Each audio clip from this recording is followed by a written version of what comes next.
everybody.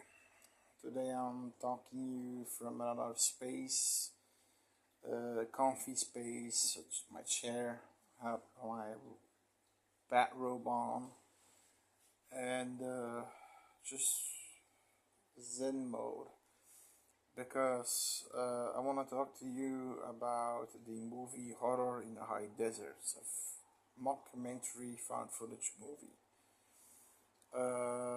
I'm not a fan of mockumentary style made movies. And here is an example, and I'm gonna get swamped for that probably. I don't like Lake Mungo. I even turned it off at the moment that the brother told the camera team that he was doing fake FX, special effects, uh, to keep the camera there or something, and I know there's at the end a real found footage moment with the cell phone of the girl that died, but I didn't want to wait that long. It didn't interest me. Acting was natural. That wasn't the point. It's just from you know what I want in found footage.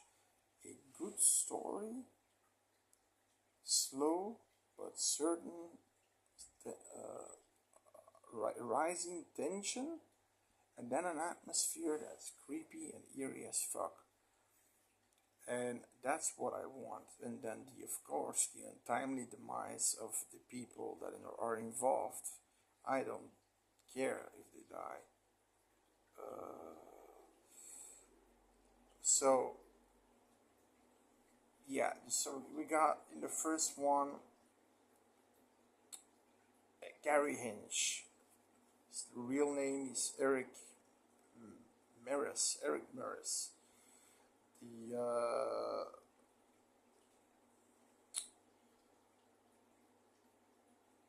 yeah, you don't have much to say about it.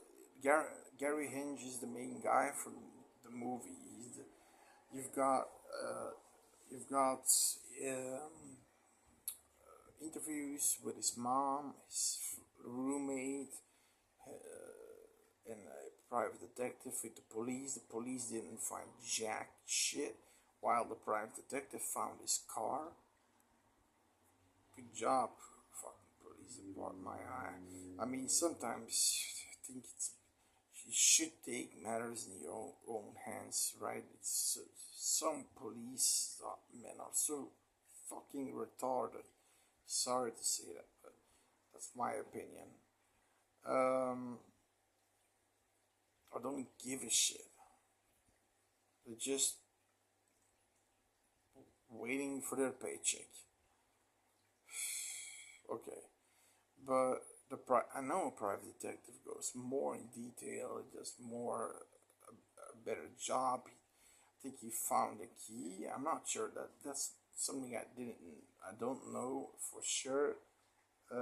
With beneath the tires, and he could get in the car, and found a map, a destination map, and things like that. But basically, him into the desert and to a point where it's off grid, no man's land, you know. Um, Gary, and so you see reviews of the fact that Gary wasn't always the most stable guy. I think he had something. He had mental issues. I think he had like OCD, like compulsive behavior, that he needs to go there or needs to take that something, and that he has to do it, or else he's get fucked up. So, and that compulsive behavior shit, that's the reason why he dies. I mean, so not a lot of tension. The clips that they show are just like looking at the Survival Man's TV channel. But then the detective watched the last clip, so he found the last backpack covered with blood, and he found the last chip, a camera chip in there.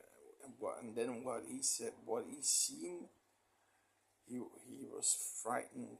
He was very frightened and disturbed. So here comes the scene. Okay, this is the moment where tension and atmosphere get together. The last 20-15 minutes of this movie. So Gary finds this shack, and there's smoke coming out of the chimney, and he sees somebody getting out of the house. Maybe he heard something, and he's just watching left, right, but he looked creepy. I couldn't really say, but there was something creepy behind him. He looked like Rob Zombie, actually. But okay, so what does he do? He goes back home to get a gun. He goes back there. Why the fuck would he go back there while there was already no real intention of danger at that point? Okay, they are dangerous, but he doesn't know that, and they didn't do anything towards him at that point. He wants to get a gun. What was his plan? Blowing their heads to smithereens? I'm not sure. So he, again, one of the I think the Rob Zombie one is standing outside, and another one comes out, a more bold one. This was the style, but I think he had hair like here and here, and they had axes and machetes, and they saw Gary, and Gary shooting a few salvos off. He misses them. These were sort of scare tactics. He didn't aim. He just shot. So they would back down, but they didn't. He had a infrared light, so he can see in the dark, but they can't. And then you see, and that's cool. You see this image, and then you see how they kind of look like. He sees this guy with a machete in his hand, looking left and right, looking for Gary, and he looks like, if you ever played Resident Evil 4 with the Ganados, the villagers, with the white glowing eyes, and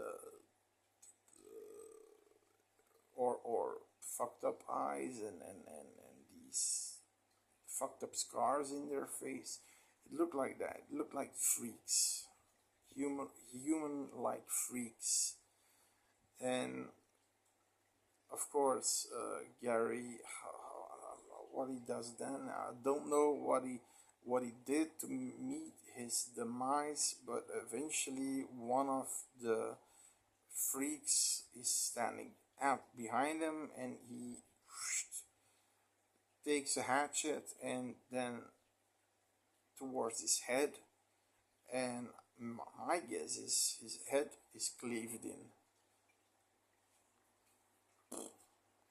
That's what I think, but a lot of people think he survived. But okay, if you saw that footage, I would say chances are very minimal.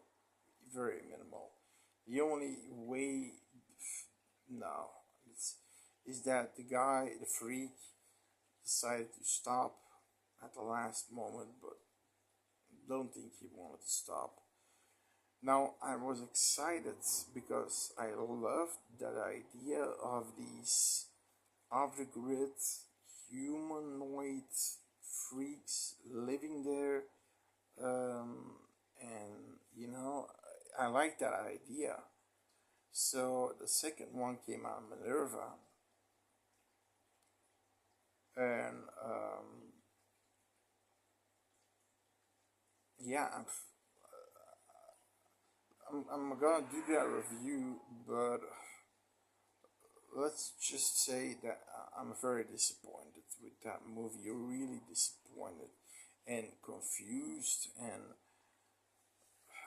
it didn't have anything to do what happened at the end of one.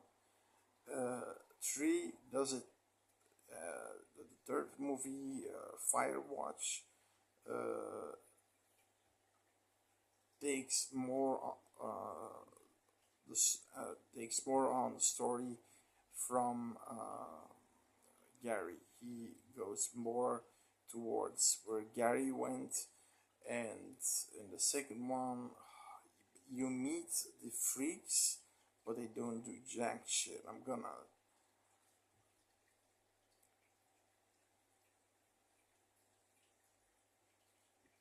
So you know what? I'm gonna pump this out. I'm gonna tell them all. So you have Minerva, a student that hires a trailer. She has a neighbor, but something is coming at night, and she sees something at the door, and when light is flickered on, it rushes away, and the guy that lives besides her, seen something crawling, stepping, crawling, and he said that doesn't look like a human. And then, and then you have these weird scenes about a guy in a cellar, but it looks like he's in Minerva's cellar, and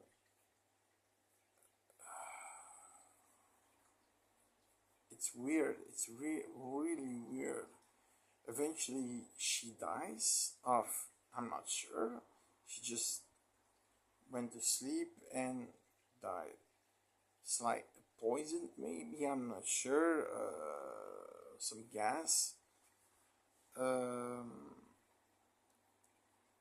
then you see I think the same guy taking a woman on chains and taking her to a tree, and chaining her to a tree, and he goes along, and it's like he's leaving there as what I presume to be an offering for these freaks that we saw in the first one. At this point, the one that the one that she saw on the small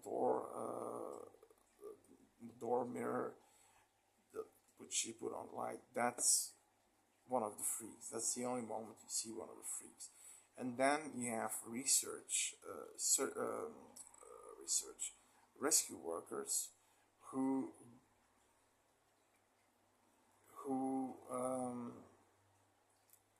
are trying to find, because in the middle there is a lady that has car troubles, and she gets also just taken out of her car by something, by what I believe to be one of these freaks. And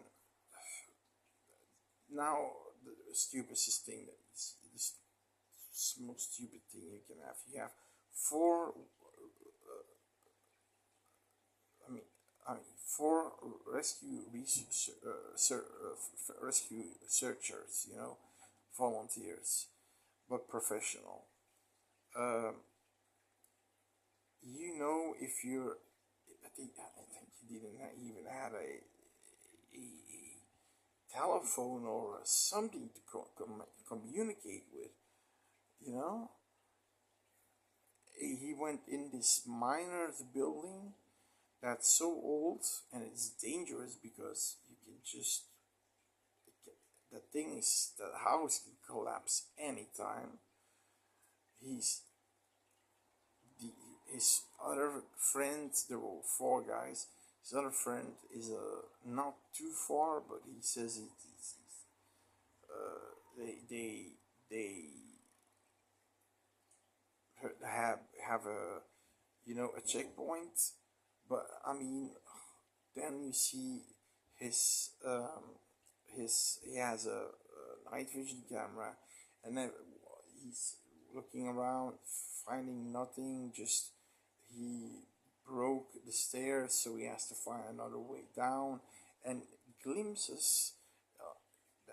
Glimpses of these freaks are seen standing on the below the stairs or in the corner looking at him, but they don't do shit. They don't do shit. They don't kill him.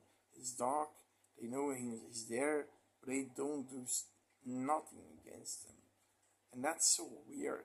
That contradicts the Gary story and the fact that the lady that was pulled out of her car, you know, with the car troubles. I mean, okay, so that's basically the story.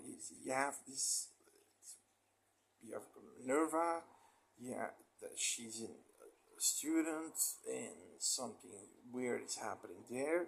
You have this creep that looks to work for these freaks and finds offerings for them, and I think lives in the basement of the trailer of from Minerva. And then you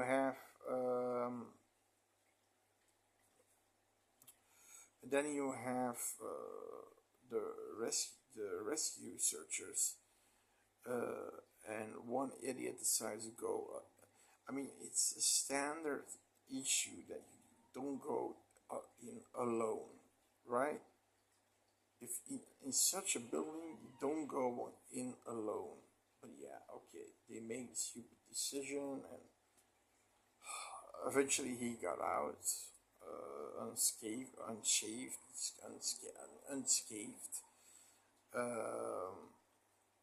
They interviewed him, and he said there was something there. There was a presence. Yeah, no shit, Sherlock. You catch at least 3 or 4 glimpses of these freaks that were in the building looking at you. If you see the camera, if you see the footage again, you'll see what I mean. Okay. So it was a disappointment, and then it ends, and it was a disappointment. And then it ends with a guy named Oscar from Mexico. He's talking Spanish. He knows more about Gary Hinch and his secrets than no one knows. And then you've got the cliffhanger for the third one, the Firewatch one. And I can tell you now already that there is, at the end of this movie, a cliffhanger for a 4th movie that will not take so long to make and come out.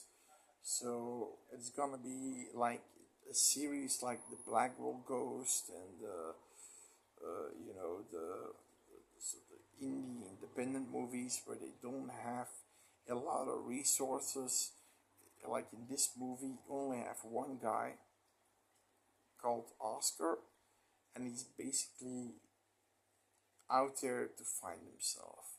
But also, he's out there to find what happened to Gary Hinch. Now, there's a fire that broken out, and all the fire watchers and firemen and police are concentrated to that site. So it's the excellent time to crawl in to a area of the desert that was normally guarded. So he goes on private terrain, and apparently that's what Gary did. He went on private terrain, and which is no man's land. He goes there, but there's still a transit train going through there, and the guy, first of all, I must say he's from Mexico, so he has big cojones. He's seen glimpses of these people. They're following him, but they're doing nothing, but they're following him. And he wants to have one on camera to prove that there's something in those mountains, in those mines. So he goes to this ghost town called Edna, and he goes in the church, and then he hears steps on the roof behind him, but he knows now that the flashlight, they don't like the flashlights, they don't like the direct light in their faces, so they avoid it. So that's the reason why in the second one, when there was one on the door, they put on the lights, and he went away. So they don't like light. So he's trying to find something. I mean, it's creepy because, again, the movie, he said,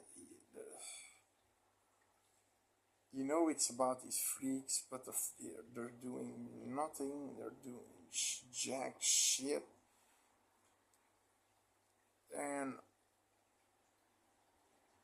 it's in the end that they do something. So he's on their territory, and eventually he says, I'm gonna do something else.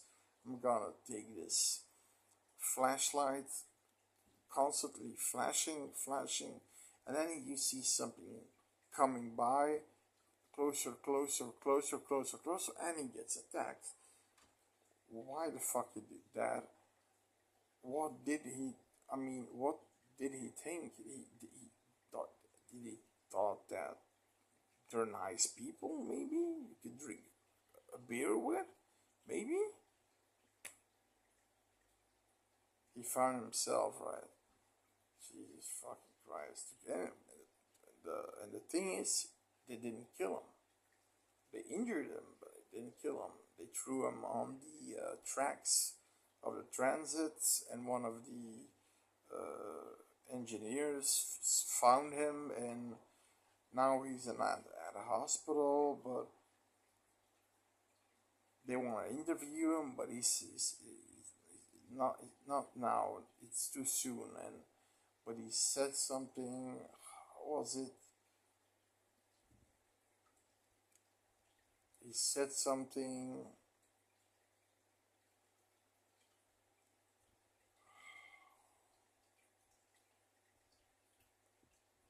Something about the area that's where you can find them. Yeah, something allowed. I'm not sure what it just says, although I saw this movie yesterday, but it didn't. The horror in the high desert movies, because the last one is full found footage, and even then it didn't interest me. It didn't interest me. And even when he knows he's surrounded by these freaks, but they're doing nothing to him, and it's at some point he keeps saying they're following me. He, the fact that they're doing nothing to him is not scary. Not There's no tension. There's no atmosphere. Of course, there's atmosphere in the church, and then some tension when he goes in, because he knows that the freaks won't allow him to be in there. And then you have that weird, that flashing, that strobe light that he put on, that maybe that way one will come out, because they're always around the corner waiting for him to turn off the lights. Does that, and eventually gets attacked, and goes, oh shit. Well, apparently the guy was very injured and left on the beams, like I said, of the transit train. But the fact that they even didn't kill him makes me think that these creatures aren't really inherited evil. They killed Gary because Gary really wanted to kill them. He had a gun, for fuck's sake. But yeah, I don't know. I don't know. But of course, you've got the second movie. You've got the offerings, and I don't understand how. I mean, I think the girl was called Minerva, right? Because if I'm not, I'm making a big fool out of myself because I really zoned out of that movie. It was just a bad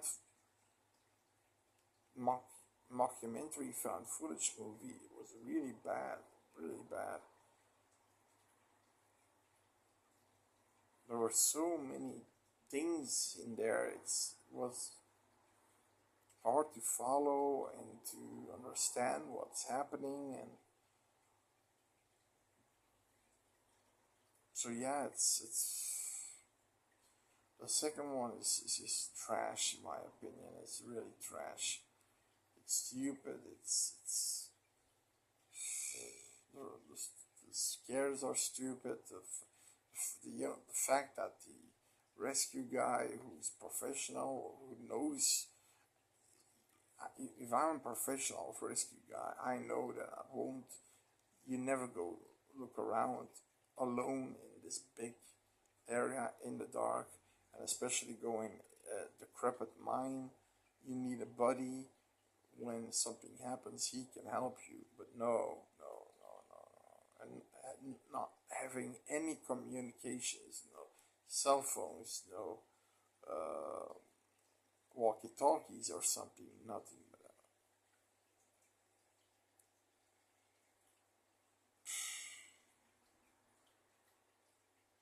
And it's there maybe that the movie is indie movies that don't have a lot of budget and that they could only use that guy. Maybe I'm thinking, so that may be the reason. I'm not sure, but and the fact, like I said, then it got me hooked a little bit because that was tense because you see one staring about on the bottom of the stairs towards him. Then you see one standing in the corner towards him. So, but again, they didn't do anything. It's like they don't kill you if you don't want. If you don't kill them. In any case, horror in the high desert. It's a franchise apparently a lot of people love, but it's just, like I said, a good story, tension building, slowly until it bursts to atmosphere creepy and, fucked up ending where everybody dies. That's what I want in a found footage movie, not this jibber jabber and stupidity. And the best part of all the movies is still the last 15 minutes of the first one when he goes there with a gun and he gets fucked up and yeah. Good job, buddy. So no, do I recommend these movies? Yeah, yeah. I'm not gonna say don't look at them. Look at them. I'm recommending these because, like I said, the first and the third one have a continuity. The second one goes a little bit off the rails to something else. Maybe you still like it. Maybe you understand more of it than I did. But I think for a found footage horror nut, it's still a watchable triplet of movies, and there's coming a fourth one in the nearby future. So that's my advice.